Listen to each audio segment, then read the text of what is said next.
This is America in the Morning from Westwood One. Good morning, I'm John Trout. It's Friday, April 19th, 2024. Here's what's coming up on America in the Morning. Israel launches a retaliatory strike against Iran overnight. I'm Jeff McKay. Jury selection close to being finished in the Donald Trump hush money case in New York. I'm John Stolnis. House leaders are trying to advance a security package for Ukraine, but House Speaker Mike Johnson's facing a rebellion. Sagar Meghani, Washington. The daughter of an American Congresswoman suspended after her involvement in a pro-Palestinian demonstration. I'm Clayton Neville.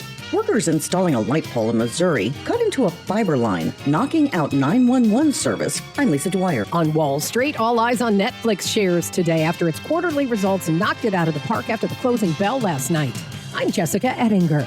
School shooting averted and another congressman planning to retire. All ahead on America in the Morning.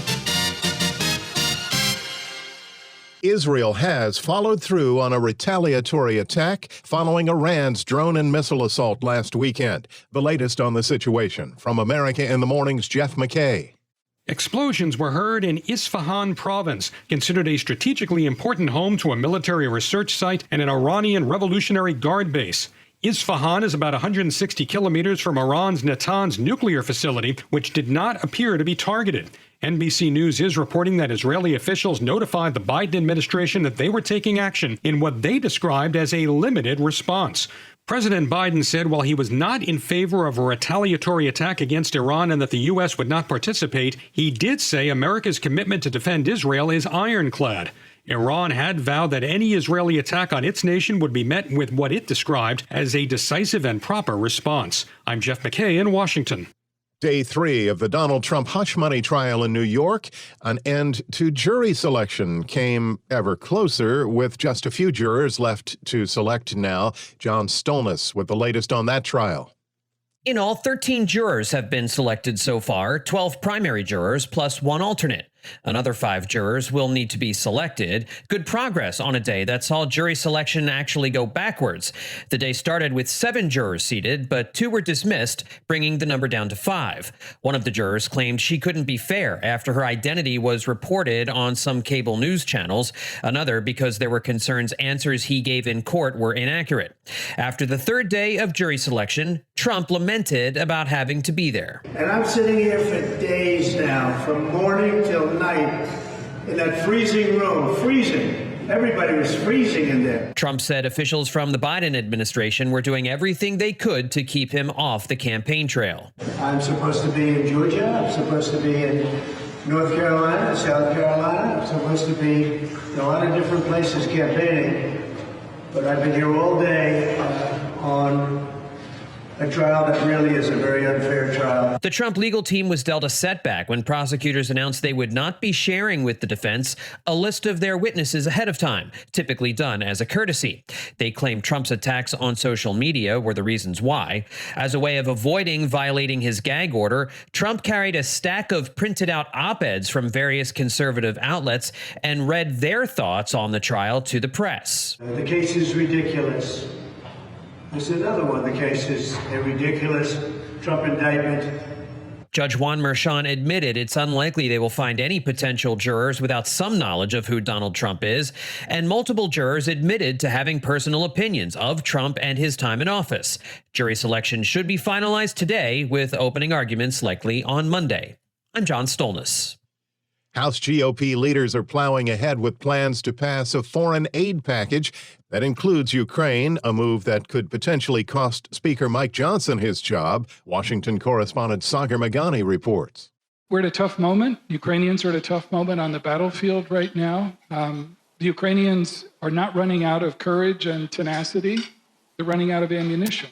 And we're running out of time to help them. House leaders are trying to advance a security package for Ukraine, Israel, and other U.S. allies. But House Speaker Mike Johnson's facing a rebellion from hardline Republicans. What we've done here in the House is we've taken the House supplemental or the Senate supplemental, and we've made it into our own. It's an improvement in the process and improvement in the policy. Johnson has a plan for advancing the package that's been held up since October and is shrugging off threats from some Republicans to yank the Speaker's gavel if he does. My philosophy is you do the right thing and you let the chips fall where they may.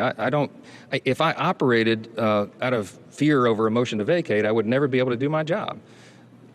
Look, history judges us for what we do. This is a critical time right now, a critical time in the world stage. While Democrats like Jim McGovern say it's long past time. And our allies have been waiting and waiting and waiting. It's becoming clear Johnson will need Democrat help to not only pass the bills, but keep his job. Some have said they will help vote down any motion to oust Johnson. Other Republicans, like House Foreign Affairs Chair Michael McCall, say approving the aid is vital. He says scenes of people fleeing Ukraine evoke Hitler's rise to power. We are at a real pivotal point in history as we look at the map and our adversaries. I remember Mr. Meeks and I going to Poland to see the refugees fleeing out of Ukraine. And he could have taken a black and white photo and it would have looked like 1939. And that's exactly what the Poles told us was, this is 1939 all over again. Sagar Meghani, Washington. An American university, the site where dozens of anti-Israeli protesters were arrested. We'll have that story when America in the Morning continues after these messages.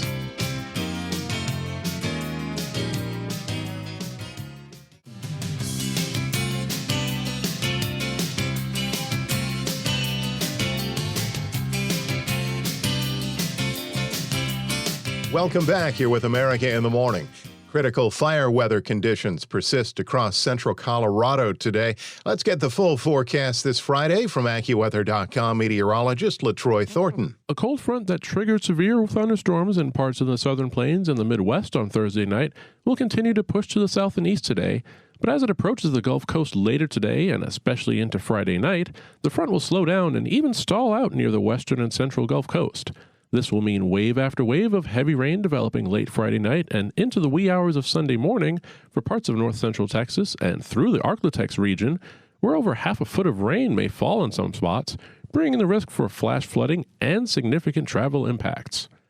Farther to the north and the center of the nation, the push of colder air behind that cold front will bring a chill to parts of the upper Midwest, the high plains, and even parts of the central Rockies into the start of the weekend, with a coating to an inch of snow expected for Denver Friday night into Saturday morning, but perhaps 6 to 12 inches of snow at the highest peaks of the central Colorado. The east remains active, with a storm arriving from the Great Lakes region, bringing rain and thunderstorms across the Carolinas and parts of the interior southeast, and showers extending northward from there through near coastal areas from Virginia to New Jersey. Showers are most likely to reach western New England by the evening hours. In the west, most places can expect a dry but warmer Friday to come, with highs pushing into the 60s for parts of eastern Washington and Oregon, as well as Idaho and northern Utah, but 80s and even some 90s around parts of southern California. However, spotty afternoon thunderstorms cannot be ruled out in the high ground around the Sierra Nevada of California, although most locations in the region will be rain-free. That's the weather across America. I'm AccuWeather.com meteorologist LaTroy Thornton. You can follow us wherever you get your podcasts, Apple, Spotify, Amazon, and YouTube. Just search America in the Morning in your favorite listening app. I'm John Trout. Acting on orders from the school leadership, the NYPD in riot gear ascended on Columbia University, arresting over 100 anti-Israel protesters who were violating campus rules. Meanwhile, the daughter of an American Congresswoman is in trouble with her university following a pro-Palestinian protest on campus. Correspondent Clayton Neville reports. Isra Hirsi is a 21-year-old student at Barnard College in New York City. Students there have joined with Columbia University demonstrators calling for a ceasefire in Gaza. There's an encampment there. The crowd had to be broken up by police. Hirsi's the daughter of Congresswoman Ilhan Omar and posted on social media that she had been suspended over the unsanctioned event. This after Omar ripped the Columbia leaders during a congressional hearing this week.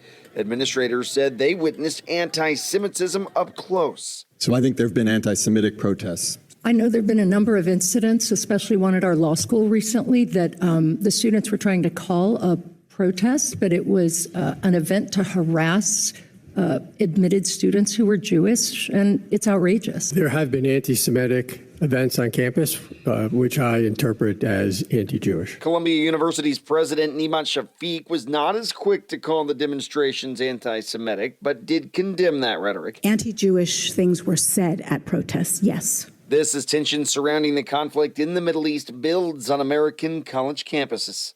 I'm Clayton Neville. Follow-up to a story we reported yesterday. A mistake by workers in one Midwest state caused residents across the nation to have issues with being able to make 911 calls. Lisa Dwyer reports. Workers installing a light pole in Missouri cut into a fiber line, knocking out 911 service for emergency agencies in Nebraska, Nevada, and South Dakota. Las Vegas experienced an outage that affected landlines. Del Rio, Texas, had the opposite problem because of an outage involving a cellular carrier. One industry expert says that Congress should fund an upgraded system built to better withstand disasters and cyber attacks. For most of this week's outages, it turned out to be simple human error. The outages ironically occurred during National Public Safety Telecommunicators Week. I'm Lisa Dwyer. Coming up next, amid higher mortgage rates, the median home sale price is higher too. A check of housing numbers when America in the Morning continues after these messages.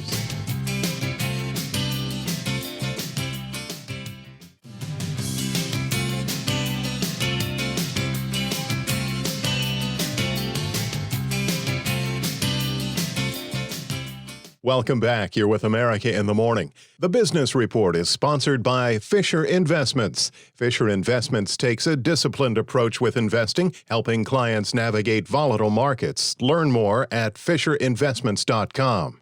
Here's CNBC's Jessica Ettinger with Friday business headlines. Wall Street opens this morning after a volatile and mixed day for stocks. The Dow and the S&P 500 index each on pace for their third negative week in a row. The S&P 500 index hasn't been on a losing streak this long. It's 5 days since last October. Watch Netflix shares today. It reported way better than expected quarterly results last night after the closing bell and added twice as many new subscribers as forecast. Well, this stock is always going to trade off subs. I know the company would like not to hear that, but it is. And the sub performance was really impressive. Evercore's Mark Meghani on CNBC. Facebook parent Meta's shares were higher. It's got a new AI assistant. It's rolling out across the companies it owns: WhatsApp, Instagram, Facebook, and Messenger. It was able to take that model and build it directly into the products, right? It's live today, and they're able to do that on day one. The key to making money here is how you productize these models. And Meta's shown that it can not only build the model, it can put it into products. Big Technology's Alex Kantrowitz on CNBC. Google fired 28 workers after they protested the company's contracts to provide the Israeli government and military with cloud computing and artificial intelligence services. TikTok has doubled its ad spending to more than $4.5 billion as a potential U.S. ban of the Chinese-controlled app looms.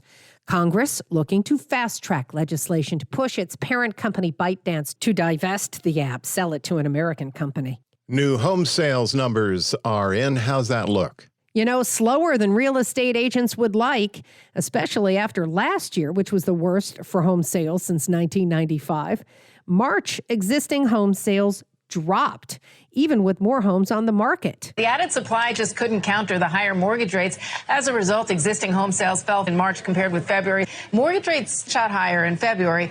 Now they're even higher, hovering around 7.5%. Now, inventory is about 14% higher than March of last year, but more supply is not really helping cool prices. The median price of an existing home sold in March was $393,500, up 4.8% from the year before. It's also the highest price ever for the month of March. CNBC's Diana Olick. On today's watch list, earnings from American Express and Procter & Gamble. Today's the final day of voting for workers at a Volkswagen plant in Chattanooga on whether to join the UAW.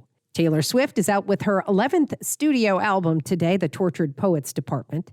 New in theaters, Blue Fox's Hard Miles, Lionsgate's The Ministry of Ungentlemanly Warfare, and Universal's horror film Abigail. Universal is a sister company to CNBC. Jessica Ettinger, thank you. When we return on America in the Morning, another congressman retires after these messages.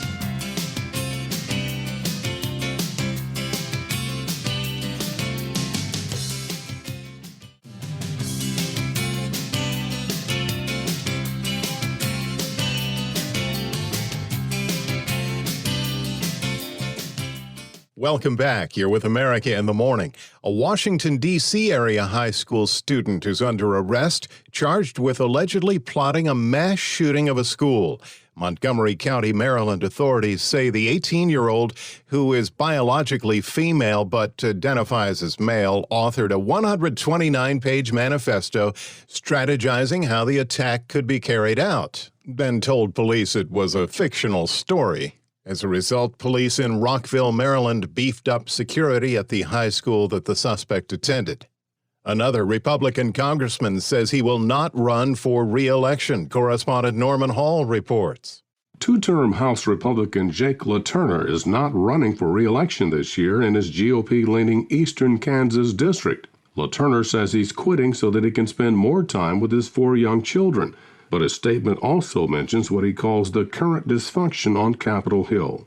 LaTurner, who is 36, is among nearly 24 Republicans in the House who are not running again or seeking another office. His announcement leaves Republicans with no declared candidates in a district LaTurner likely would have had little trouble winning again. Norman Hall, Washington. America in the Morning for Friday, April 19th, 2024 is produced by Jeff McKay. Our senior producer is Kevin Delaney. I'm John Trout. This is Westwood One. This is America in the Morning from Westwood One. I'm John Trout. Coming up this half hour. There have been some setbacks in jury selection in the Trump trial. I'm Shelley Adler. President Biden is hailing a re-election endorsement from more than a dozen Kennedy family members. Sagar Meghani, Washington. The global response to growing tension in the Middle East. I'm Clayton Neville.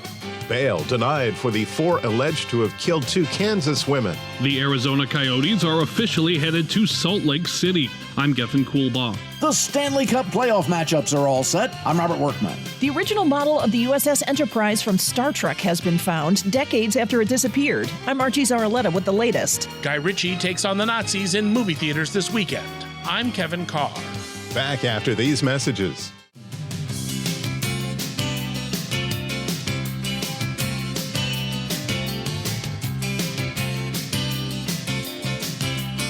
Welcome back to America in the Morning. Right on track with the calendar.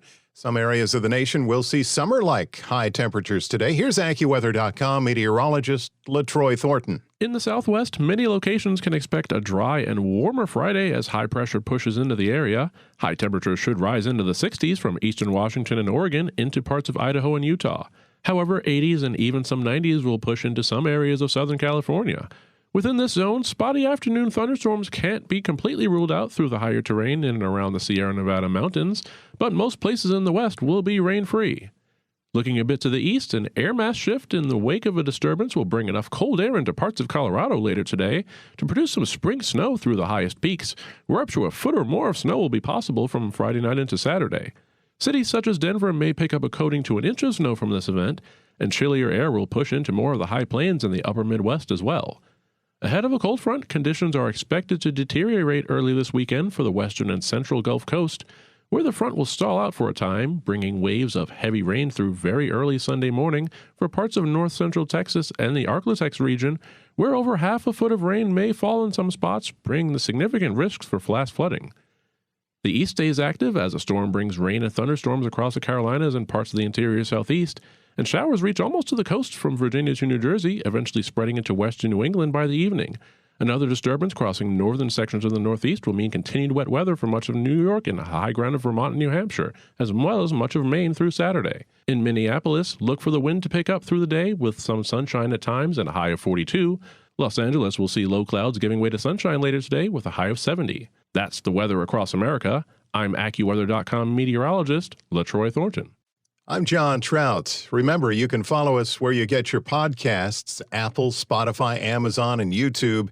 Just search America in the Morning in your favorite listening app. Following the Iranian missile attack, Israel follows through on its threat to launch a military strike. It's unclear how many missiles and drones reached Iran or how effective they may have been on impact. CNN reports that 2 U.S. officials said Israel was not targeting nuclear facilities or civilian targets. It's unclear whether the action will escalate military action in the region, but the world is scrambling for a resolution to the conflict in the Middle East that some believe is on the verge of expanding. Here's our Clayton Neville with more. Iran's recent airstrikes on Israel have put the world on edge. Sanctions being considered in many parts of the world, and the United Nations yesterday took a vote on a Palestinian request for UN recognition of the Palestinian state. 12 votes in favor, 1 vote against, 2 abstentions. The draft resolution has not been adopted owing to the negative vote of a permanent member of the Council. Leaders at the UN have said that the only path to peace in the Middle East is through a two-state solution, allowing Israel and Palestine essentially to exist side by side. The U.S. has made clear that it's not opposed to a Palestinian state, but wants the process to go through the right channels. Meanwhile, Hamas still holding hostages and negotiations ongoing. It's proven very difficult. It's a big rock to push up a very steep hill right now. I meet with the families of hostages, and it breaks your heart because you can see in very human terms what's at stake here as well. CIA Director William Burns told a crowd at the Bush Institute this week that he can't guarantee success. We put, along with the Qataris and Egyptians, I think a pretty far-reaching proposal on the table in Cairo a couple of weeks ago. It was a deep disappointment to get a negative reaction from Hamas through the Qataris and the Egyptians to that proposal. Right now, it's that negative reaction that really is standing in the way of, innocent civilians in Gaza getting the humanitarian relief that they so desperately need. The U.S. and Israel reportedly in talks now about the Israelis' planned military operation in Rafah. The IDF being discouraged from invading that city where thousands have flocked to find safety after Israel's retaliation on Hamas in Gaza following the October 7th attacks by Hamas. I'm Clayton Neville. 12 jurors have been selected to sit in judgment for Donald Trump's hush money case and will weigh the 34 counts of falsifying business records he faces. But the selection process was far from usual.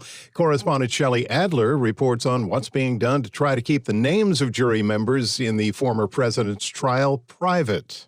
The whole world is watching this hoax. You got a DA that's out of control. You have a judge that's highly conflicted. The whole thing is a mess, and you have the leading candidate and leading crooked Joe Biden by law. He's the one that should be in trial. He's a crook. You got a crooked president. The first juror dismissed in the Donald Trump trial was upset that people were able to figure out quickly that she was on the jury. That's one of the reasons the judge in the case has now barred the media from identifying jurors' employers. In this particular instance, the fear on both sides is that without anonymity, people are going to be reluctant to go into that jury room and vote their conscience, whether it's guilty or not guilty. The less information about the jurors, the better, says former federal prosecutor David Weinstein. Whatever's said in the courtroom is going to be used by someone somewhere to try to find out the identities of these individuals. It shouldn't be happening. It really shouldn't matter. People shouldn't be prying into people's private lives, but it's what's going on. And so that's why the court's going to have to change the way information is released. A majority of potential jurors have been dismissed after indicating they could not serve fairly. I think that when people participate in these things, they take it very seriously. I think that they will judge the evidence and look at it and weigh it. Including Mark DeMuro. They asked if you could be impartial, if you couldn't, if you had bias and felt you couldn't be impartial, to raise your hand. I'm Shelley Adler. With serious concerns that a third-party run could impact the 2024 election in critical swing states, President Biden has received endorsements from several Kennedy family members in a bid to deflate Robert F. Kennedy Jr.'s independent run for the White House. Washington correspondent Sagar Meghani reports. President Biden is hailing a re-election endorsement from more than a dozen Kennedy family members in a bid to deflate Robert F. Kennedy Jr.'s independent bid. We want to make crystal clear our feeling that the best way forward for America is to re-elect Joe Biden and Kamala Harris. Kerry Kennedy and several family members stood with the president in Philadelphia. President Biden has been a champion for all the rights and freedoms that my father and uncles stood for. That's why nearly every single grandchild of Joe and Rose Kennedy supports Joe Biden. The Kennedy family endorses Joe Biden for president. She never directly mentioned her brother. Instead, there are only two candidates with any chance of winning the presidency, framing it as a Biden-Trump rematch with a clear favorite. What an incredible honor. What an incredible honor. I don't want to become emotional, but what an incredible honor to have the support of the Kennedy family. The president notes he sits behind the Oval Office's Resolute desk. Today, I sit behind the Resolute desk where President John F. Kennedy once sat. And as I look from the desk, if you've ever taken a tour of the White House, I sit in that desk and I look in front of the fireplace. To the left is a bust of Martin Luther King. To the right is a bust of your dad. And I remember to keep looking and remind myself what they would do in tough calls. His move to highlight the unsurprising Kennedy family endorsement shows just how seriously his campaign takes the possibility of Robert Kennedy siphoning Biden's support. Sagar Meghani, Washington. From Maine, new gun restrictions. From Texas, cyber group allegedly hacks water systems. Those stories and more as America in the Morning continues after these messages.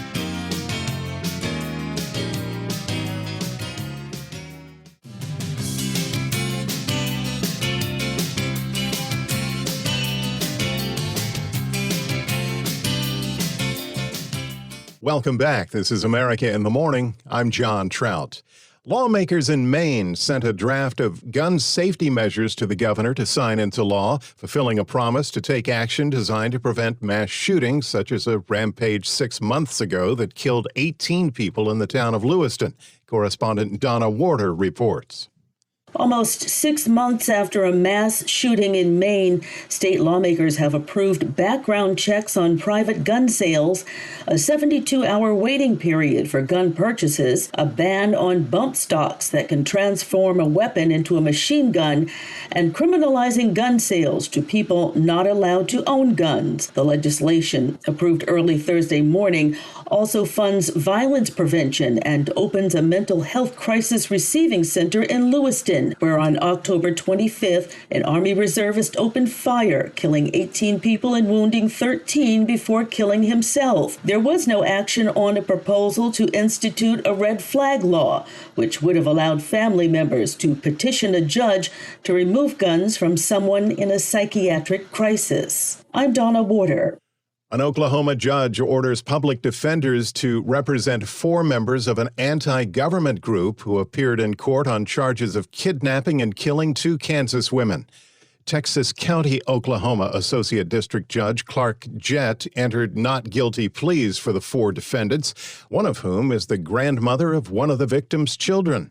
All 4 now face charges of first-degree murder, kidnapping, and conspiracy in the killing of 27-year-old Veronica Butler and 39-year-old Jillian Kelly, who disappeared on March 30th while driving to Oklahoma to pick up Butler's children and attend a birthday party. Authorities say one of the defendants was in a bitter custody dispute with Butler and Kelly.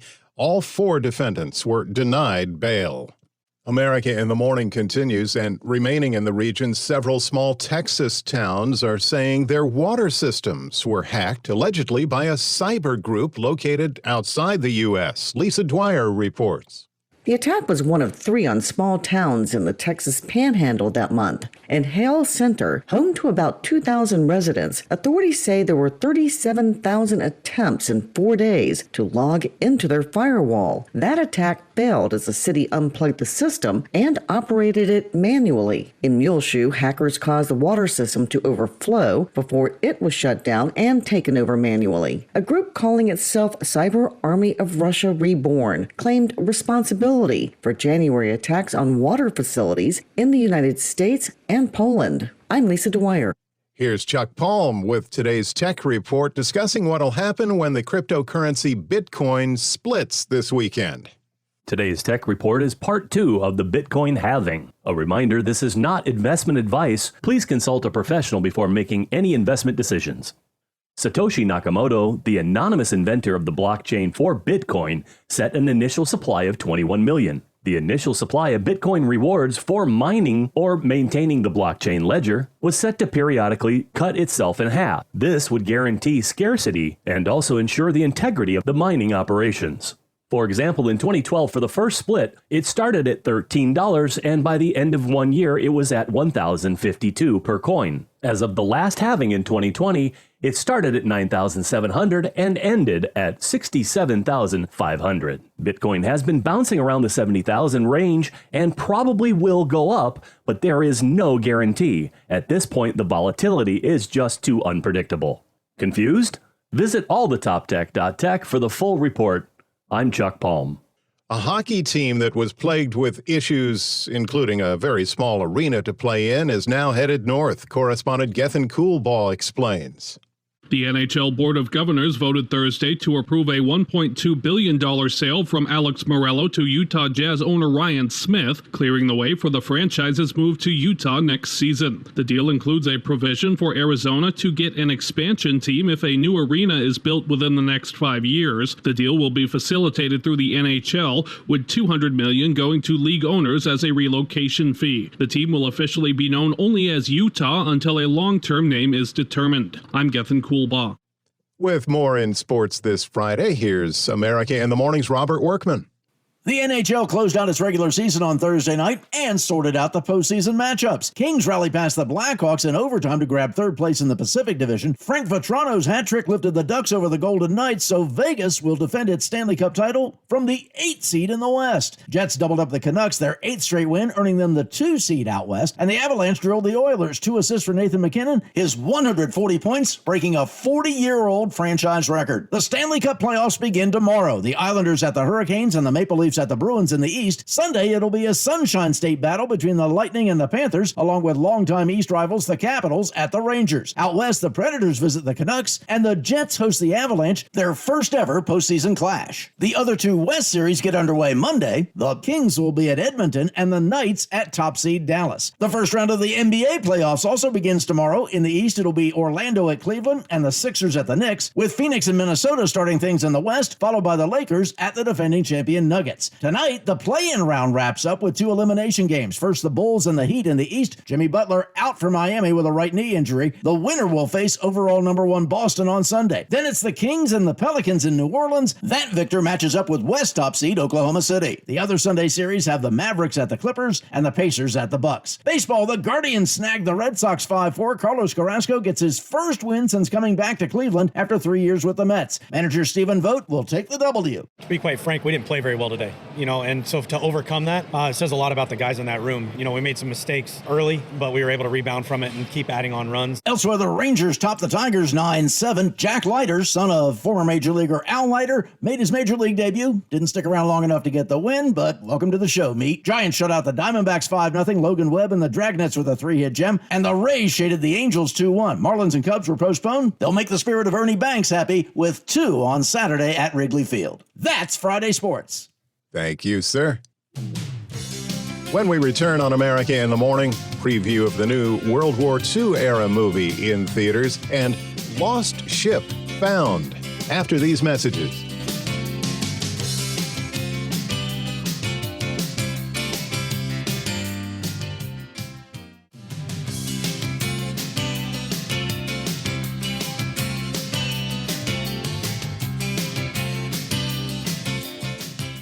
America in the Morning continues. A new movie opens in theaters this weekend about a secret mission to change the tide of World War II. Kevin Carr has a sneak peek at the Ministry of Ungentlemanly Warfare.